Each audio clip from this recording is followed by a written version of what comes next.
ஒன்றே சொல்வார் ஒன்றே செய்வார் உள்ளத்தில் உள்ளது அமைதி. இன்பத்தில் துன்பம் துன்பத்தில் இன்பம் இறைவன் வகுத்த நியதி. ஒன்றே சொல்வார் ஒன்றே செய்வார் உள்ளத்தில் உள்ளது அமைதி. இன்பத்தில் துன்பம் துன்பத்தில் இன்பம் இறைவன் வகுத்த நியதி. சொல்லுக்கு செய்கை பொன்னாகும் வரும் துன்பத்தில் இன்பம் பட்டாகும்.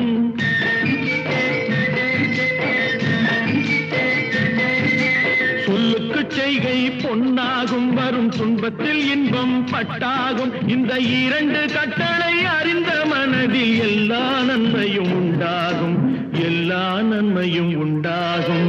ஆறு மனமே ஆறு, அந்த ஆண்டவன் கட்டளை ஆறு. ஆறு மனமே ஆறு.